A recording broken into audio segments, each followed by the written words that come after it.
पहले भी सड़कों पर मुद्दे उठा रहे थे, लेकिन उन मुद्दों में कितनी गंभीरता है और कितना संघर्ष है, यह सड़क पर नहीं दिखता है। यह मीडिया में हाइप ले लेना, और मीडिया तंत्र आप जानते हैं कि किसके पक्ष में होता है तो उनकी बातों को बार बार लगातार बढ़ा चढ़ा के बात करती है। लेकिन असली अर्थ तो, असली बातें, असली मुद्दे तो जो विपक्ष के लीडर हमारे माननीय तेजस्वी जी लगातार विधानसभा में उठाते रहे हैं। बेरोजगारी का मुद्दा है, भ्रष्टाचार का मुद्दा है, अपराध में दूसरे स्थान पर बिहार अभी तक बना हुआ है, और भ्रष्टाचार तमाम तरह से प्रत्येक दिन आप देखेंगे अखबारों के सुर्खियां में रहती है। अपराधी का इतना मन बढ़ा हुआ है कि अपराध पूरे बिहार में आप देखें तो कहीं न कहीं मतलब इस तरह से अपराध सड़क पर घूमते हैं कि कोई कानून व्यवस्था नाम की चीज नहीं लगती है। ये मुद्दे बेरोजगारी के मुद्दे हैं, युवाओं के मुद्दे हैं, किसानों के मुद्दे हैं। यह सारे मुद्दे विपक्ष के लीडर माननीय तेजस्वी जी विधानसभा में लगातार मुखर आवाज में उठाते रहते हैं, और आने वाले समय में और भी आप देखेंगे कि वह मुद्दे उठेंगे।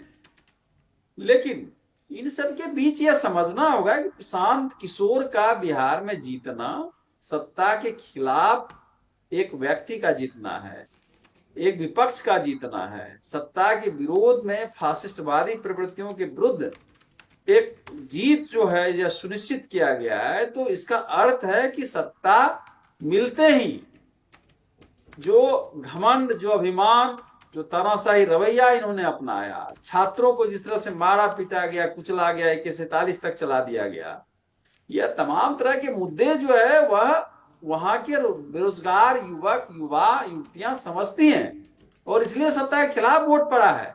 अब विकास की मानदंड की बात करते हैं। अरे भाई, अब सरकार में भले अभी भाजपा की सरकार अभी बनी हो, लेकिन सरकार में तो 20 सालों से थे। उन 20 सालों में आप देखिए विकास के जितने मानदंड हैं, उन मानदंडों पर कहां उतरता है बिहार। आप शिक्षा में फिसड्डी पर हैं, आप सबसे गरीब राज्य आप ही हैं, स्वास्थ्य के जितने इंडेक्स है सब में पिछड़े हुए हैं, जो गुंडागर्दी है बिहार में, तो भ्रष्टाचार है, पुलें टूट जाती है। तो यह तो साफ दिखता है कि आपने सत्ता पाकर बिहार का विकास तो नहीं किया, सत्यानाश और भी किया आपने। और ऐसे मुद्दे पर अगर बिहार का चुनाव होता है और नितिन नवीन की सीट हार जाती है तो यह भाजपा के लिए सोचनीय मुद्दा है। लेकिन एक और चीज मैं कहना चाहता हूं कि भाजपा का यह अंदरूनी संकट जो है वह गहराया हुआ है, क्योंकि एक तबका है भाजपा के अंदर जो सम्राट चौधरी के खिलाफ है। बहुत दिलचस्प बातें बता रहे हैं आप। हाँ, और वोटों इन तबके में कौन कौन से नेता हैं? नहीं, वो मैं नाम नहीं लेना चाहता हूं किसी से, लेकिन एक तबका है जो सम्राट चौधरी का विरोध कर रहा है, और यह भीतरघात यह दिख रहा है। अभी आपने जब यह वोट ऑफ परसेंटेज आपने बताया कि 15%, 20% और 12% वैश्य का वोट है, 37% वोटर तो उनके कोर वोटर थे, वो कहां चले गए? वो सम्राट चौधरी के खिलाफ वाले जो वोटर हैं, जो यह नहीं चाहते हैं कि एक सामाजिक न्याय का कोई व्यक्ति मुख्यमंत्री बने, वह विरोध में कुछ लीडर जो हैं उनके खिलाफ वोट किया है। और ऐसा लगता है कि एक पारंपरिक सीट जो 30 सालों से इनकी सीट थी, नितिन नवीन की सीट है, वह यह सामान्य तौर पर यह चुनाव जीत हार का मामला नहीं है, मामला राष्ट्रीय अध्यक्ष का वह सीट जो 30 सालों से विधायक है, वह सीट को गंवाने का अर्थ है कि आप भीतरघात हुआ है, आपका ये कहना है। बीजेपी के ही नेताओं ने सम्राट चौधरी की छवि खराब करने के लिए ये उपचुनाव बीजेपी को हरवाया है। निश्चित एक जो कारण जो है यह विमर्श के केंद्र में यह भी है कि यह भाजपा के लिए सोचने की बात है। हम फिर भी, जो मेरा कोर वोटर था वो वोट आया है, ये अलग बात है। कुछ वोट जो है जो वोटर एक युवा वर्ग का था वो प्रशांत किशोर की तरफ गया है, लेकिन वो सारे के सारे वोट भाजपा के हैं, क्योंकि जिस तरह से आपने जातीय समीकरण अभी बताया, 15%, 20%, 12% और 20% जो इनका कोरी कुर्मी का वोटर है, यह वोटर लगभग 57% बनता है। इनके कहां गए 57% वोटर? यह इंटैक्ट वोटर, ये शिफ्ट जो किया है, यह वही वोटर है जो सम्राट चौधरी के खिलाफ है, जो इनकी फासिस्टवादी प्रवृत्तियों के खिलाफ है, जो शिक्षा विरोधी, जिस तरह से नीट एग्जाम, तमाम तरह के वह बेरोजगार आप देखते हैं कि वर्षों तक वह तैयारियां करते हैं, मध्यवर्गीय परिवार वह अपने खेत खलिहान बेचकर बच्चे को पढ़ाता है और एग्जाम देने जाता है, पता चला कि एग्जाम लीक है, पेपर लीक है। वो कहां जाए युवा? और युवा सड़क पर उतरता है अपने अधिकार के लिए, उसको लाठी डंडे आप बरसाते हैं। तो देश का युवा कहां जाए? आपने 2 करोड़ नौकरी की बात की थी, कितने नौकरियां आपने दे दी? चलिए राजकुमार राजन जी आपके पास आएंगे, रामकुमार पाल जी के पास चलेंगे। दर्शकों के कुछ सवाल है रामकुमार जी से, भारतीय जनता पार्टी के प्रवक्ता से। रामकुमार जी, धीरेन्द्र कुमार हैं, ये बिहार से ही आते हैं, उन्होंने सवाल पूछा है आपसे। उन्होंने सवाल क्या पूछा है? आपको बताया है कि अहंकार प्रभु का भोजन है, अहंकार काम नहीं करता है बिहार में, नतीजों से पता चल गया है। और एक और हैं हरेंद्र कुमार सिंह उनका नाम है, उनका कहना है कि सम्राट चौधरी को अगर बीजेपी नहीं हटाएगी तो बीजेपी को आने वाले विधानसभा चुनाव यानी जो 2030 में होगा उसमें एक भी सीट नहीं मिलेगी, सम्राट को हटाना ही पड़ेगा।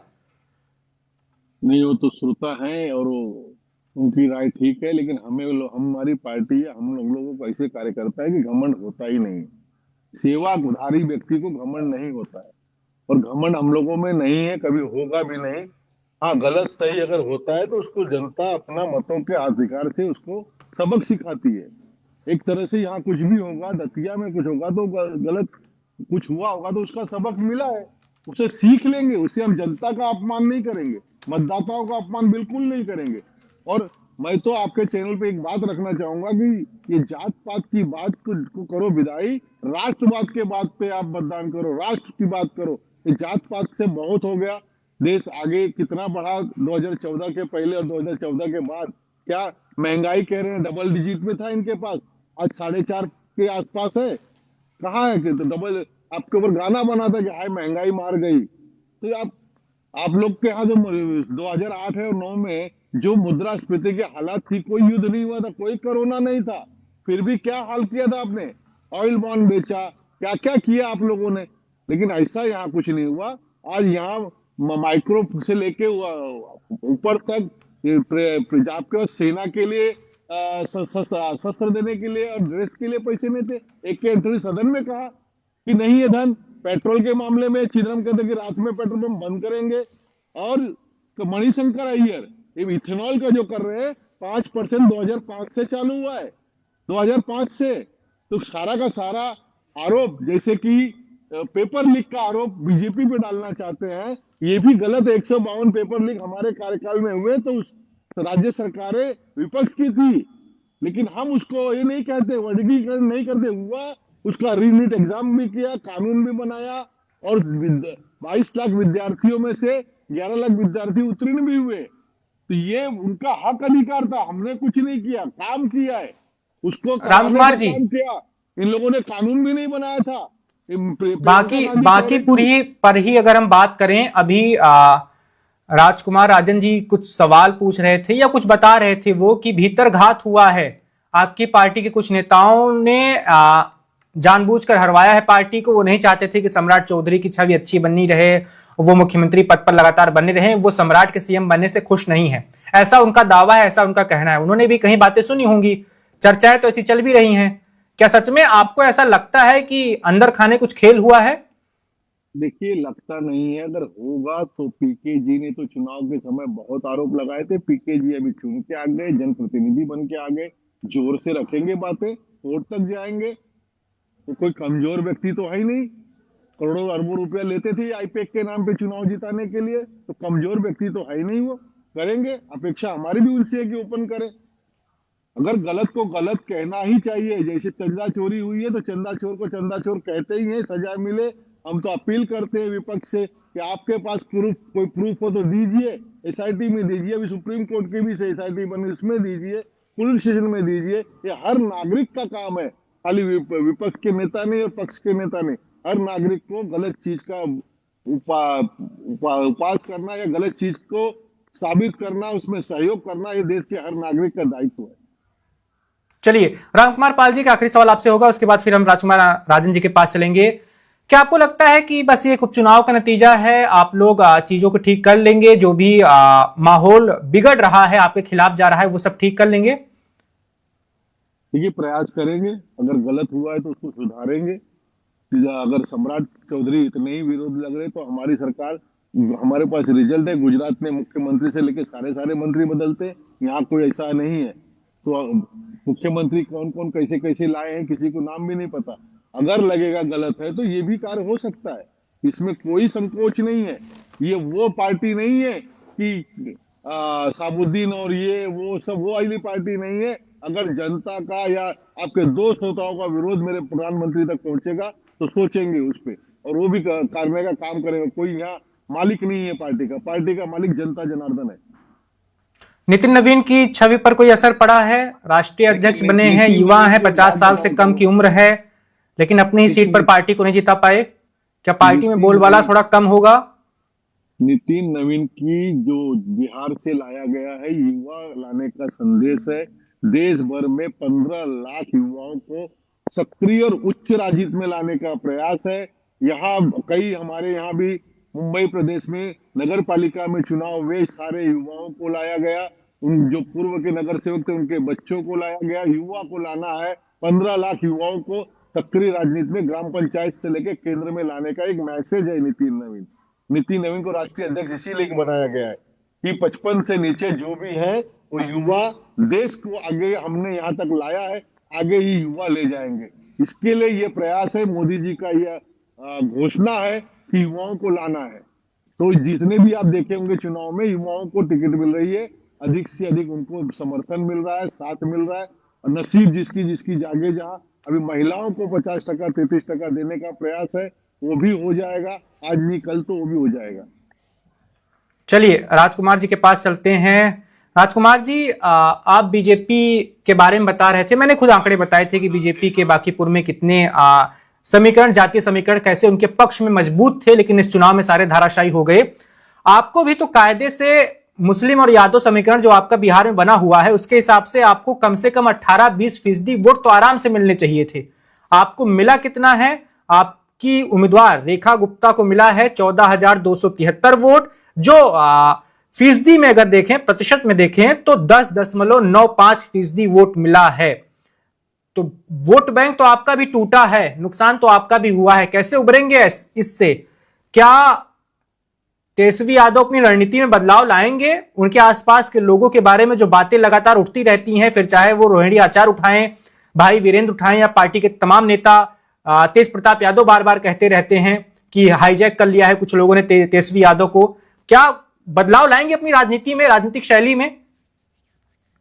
देखिए वैभव जी, ये वोट और परसेंटेज की जब बात आप करते हैं, प्रतिशत की जब बात करते हैं, तो यह साफ दिखता है कि बीजेपी की यह पारंपरिक सीट थी, वह खिसकी है बीजेपी की। बिल्कुल, हम तो विपक्ष में थे और वहां दूसरे पैदान पर पिछले चुनाव में भी थे।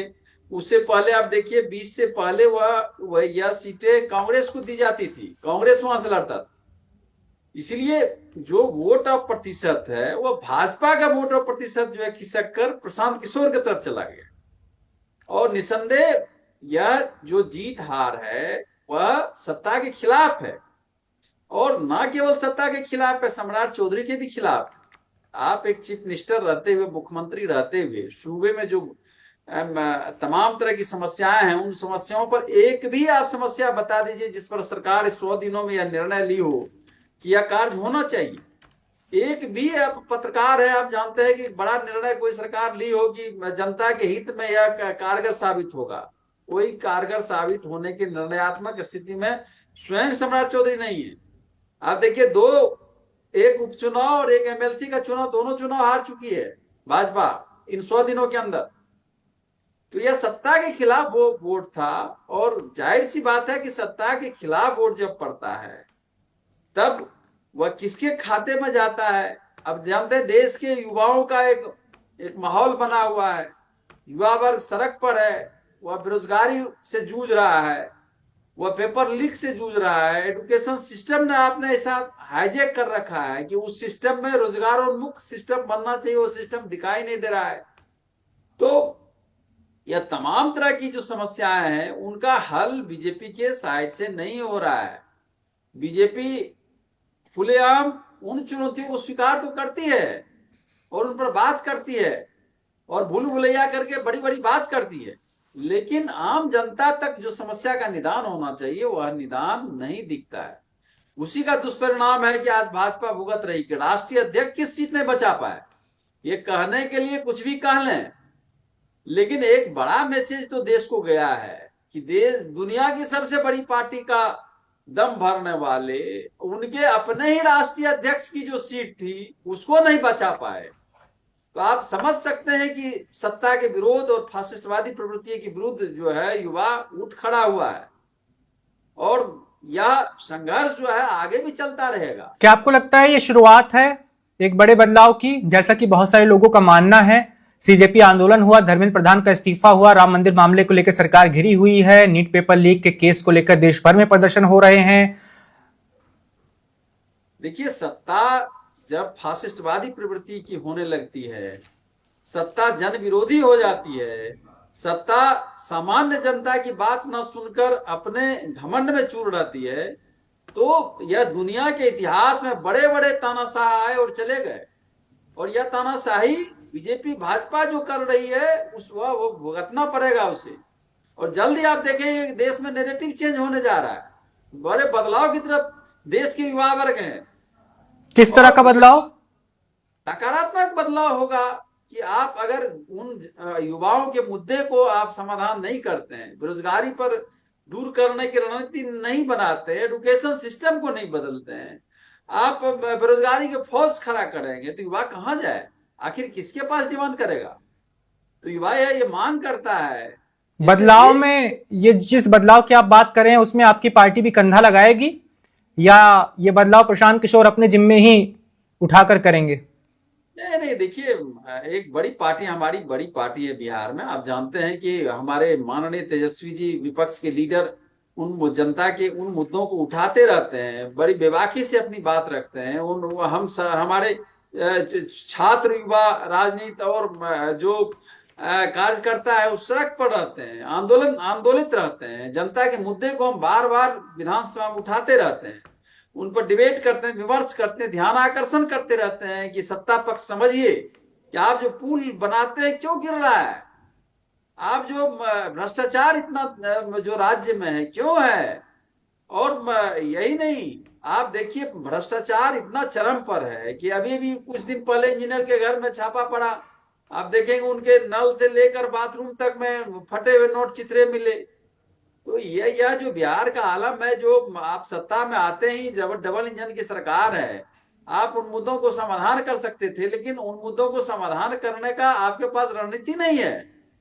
हमने तो 17 महीनों की सरकार में यह दिखाया है कि बेरोजगारी कैसे दूर होती है, 5 लाख नौकरियां कैसे दी गई थी, कैसे पूरे मॉडल को रोल मॉडल बनाया गया था। यह बिहार की जनता देखी है, ये कहने की बात नहीं है, हमने तो उसको व्यवहारिक रूप में परिणत किया है। इसीलिए यह भाजपा की हार है और करारी हार है, और भाजपा की का जो तनाशाह रवैया है उस पर कुठाराघात है, चोट है। और भाजपा को यह समझना होगा कि यह दुष्चक्र क्यों हुआ उनके साथ, और यह सोचनीय विचारणीय प्रश्न है भाजपा के लिए कि आप अगर तानाशाही रवैया इसी तरह से अपनाते रहेंगे तो आपका यही हाल होता रहेगा और आने वाले समय में और भी दिखेगा। इसलिए इस चुनाव के संदर्भ में यह सत्ता पक्ष पर एक प्रश्न खड़ा है कि आप आम जनता जनार्दन की समस्या और मुद्दे को समझिए, उस गंभीरता को समझिए कि देश का युवा वर्ग क्या चाह रहा है। शिक्षा की रणनीति में बड़ा बदलाव करने की जरूरत है, रोजगारोन्मुख शिक्षा बनाने की जरूरत है, एक ऐसी शिक्षा जो सबको रोजगार दे, समानता गैर बराबरी समाज को बराबरी पर लाने की रणनीति होनी चाहिए, जिसमें भाजपा असफल दिखती है। और यह जन विरोधी जो नीतियां हैं उनके कारण भाजपा का यह जो चुनाव का परिणाम है वह दिख रहा है। Subscribe to One India and never miss an update. Download the One India app now.